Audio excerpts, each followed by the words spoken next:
Muito bem-vindos ao nosso canal de infectologia. Eu sou Renato Cassol, médico infectologista. Vou abordar aqui com vocês dois assuntos: a variante Delta e como saber se você está imune à Covid-19, ao vírus SARS-CoV-2, depois de ter tido a doença ou depois de ter vacinado. Então vamos começar aqui no primeiro slide mostrando que a variante Delta já é responsável por 90% dos casos novos de Covid no Reino Unido, certo? Então é uma variante que tem uma transmissão mais facilitada, tá certo? Ela tem uma afinidade dos receptores celulares maior, então ela fica predominante, ela se predomina em cima de variantes que transmitem menos, tá? E a grande pergunta é: e as vacinas funcionam ou não funcionam para a variante Delta, que é a variante que provavelmente vai se transformar em dominante no mundo?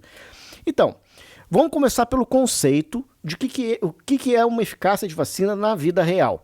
Vou botar um slide aqui para vocês. Então, se a vacina promete 80% de eficácia contra a doença sintomática, isso quer dizer que o vacinado tem 80% menos chances de ter sintomas quando comparados a não vacinados. É isso que a vacina faz. É isso que a vacina diz ali. Olha, eu tenho 96% de eficácia, eu tenho 51% de eficácia, eu tenho 80% de eficácia para sintomáticos, por exemplo, né? Então, é assim que tem que ser lido esse dado da porcentagem das vacinas e a sua eficácia. Então, o primeiro slide que eu mostro aqui é que a proteção contra a infecção, né, com a variante Delta indiana, na Pfizer Biotech caiu para 79%, Oxford, AstraZeneca, Fiocruz 60%. Meu Deus, então quer dizer, a vacina está imunizando menos para essa variante? Sim, está imunizando menos, mas isso não é a única, variável dessa equação. Por quê?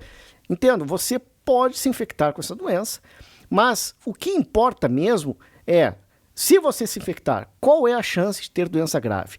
Então, eu achei aqui os dados de proteção da vacina contra internação, ou seja, se o paciente não interna, grave ele não é, tá bom? Então, essa é a boa notícia e é por isso que eu continuo acreditando que essa pandemia está na reta final e vai terminar em breve.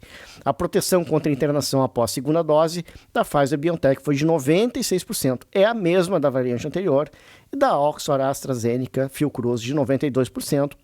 Ou seja, é a mesma também do que da cepa anterior. Então, você até pode, com essas duas vacinas, pegar a doença, mas ela vai ser uma doença mais branda. E é isso, já é ótima notícia, certo? Por isso você está vendo notícia aí de pessoas se infectando depois de vacina. É por isso, pessoal. Entendeu? É por isso. Mas não estão internando, não estão lotando UTI, não estão morrendo da doença. É isso que é importante, certo? Então as vacinas mantiveram sua eficácia contra a internação hospitalar, ou seja, elas protegem da doença grave. Bom, mas Renato, e as outras vacinas? Não temos os dados ainda, porque as outras vacinas, como o Coronavac, por exemplo, elas não são aplicadas nem na Índia e nem no Reino Unido. Então a gente não tem esse dado ainda. Assim que tiver, eu prometo que eu publico um vídeo aqui para vocês mostrando qual é a eficácia real dessas vacinas, certo, pessoal? Um slide aqui que eu botei também na minha conta do Instagram, que é sobre autonomia e liberdade. Então, o paciente tem autonomia de escolher se quer ou não quer tomar vacina. É claro que sim, pessoal. Como é que tu vai obrigar alguém a injetar alguma coisa no seu corpo? Né? Então é o seguinte, né? É coisa de ditador. Tu dizer para a pessoa que ela é obrigada a vacinar, ou punir a pessoa porque não é vacinada, tira o passaporte dela, tira, sei lá o que, a conta do banco, ou o diabo 4. Isso é um absurdo, né? Então, ainda mais vacinas experimentais para uso temporário, que é o nome que a Anvisa deu para essas vacinas, né? Então, a vacina, obviamente, não pode ser obrigatória, certo? Porque isso é uma liberdade individual da pessoa, querer tomar ou não vacina. E a segunda coisa que também deu polêmica lá no Instagram é assim, como escolher qual deseja tomar. É claro, pessoal, por que tu tem que ser submetido a tomar a vacina que tem no dia lá? É só porque tem escassez de vacina, porque as vacinas não são, obviamente, iguais umas outras. Por exemplo, a Coronavac é uma vacina que já tem um desempenho ruim e ela cai de desempenho conforme vai passando a idade do paciente. Ou seja, pacientes mais idosos têm muita dificuldade de gerar anticorpos contra o SARS-CoV-2, a Covid-19, pós-vacina de Coronavac. Né? E é justamente a população que mais deveria ser protegida, porque é a população que mais tem chance de ter doença grave.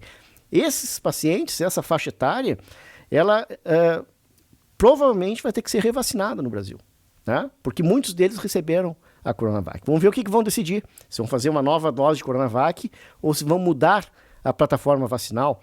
Ah, mas não tem estudo de mudança de plataforma de mix de vacina? Tem. Dá uma olhadinha na Alemanha lá, o pessoal está fazendo mix de vacina já. E tem vários estudos saindo, mostrando aí em pré-print que aumenta a imunidade, fazer mix de vacina, certo? E aumenta para efeito, né? Nada é 100% uma maravilha, né? Então, aí vai de cada paciente. Agora, tu precisa ou não precisa realizar uma vacina numa plataforma diferente? Ou você precisa ou não precisa realizar uma vacina depois de ter Covid?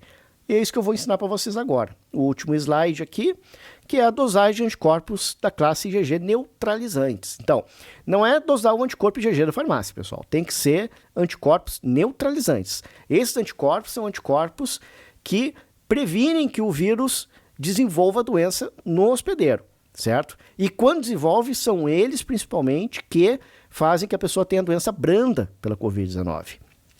Eles são a única barreira? Não são.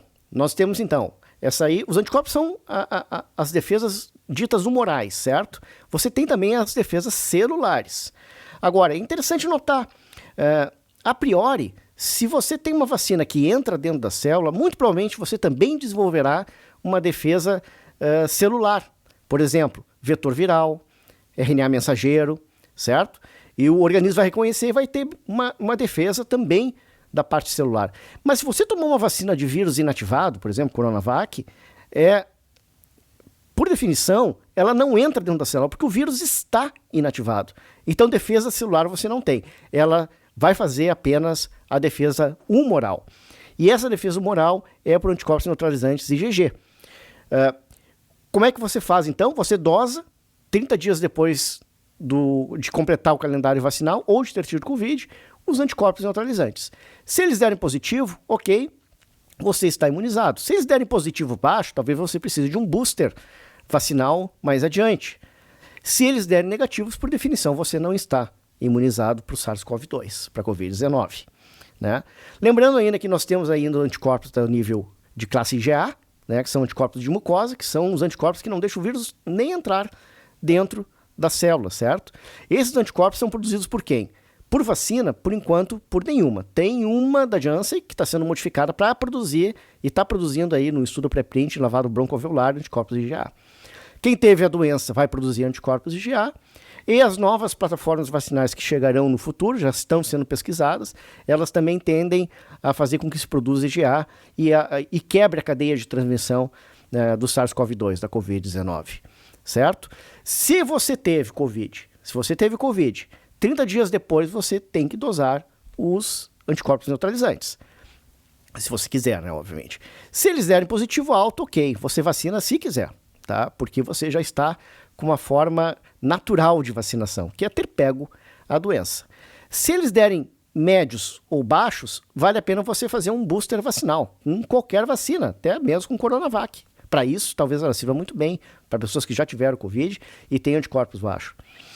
Se você não tiver anticorpos, e isso pode acontecer, é raro, porque as chances de infecção, reinfecção por Covid é rara, tá certo? Raro quanto? É de 0,1 a 0,4% nos estudos atuais.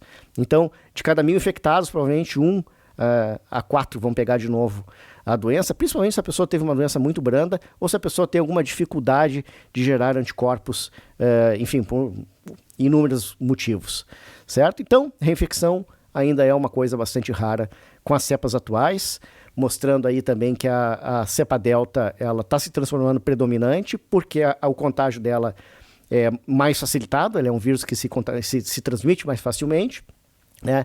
E mostrando também que você tem como dosar os seus anticorpos neutralizantes para saber se a vacina pegou em você ou não pegou, ou se você tem imunidade pós-doença. Espero que tenham gostado, um grande abraço e até o próximo vídeo.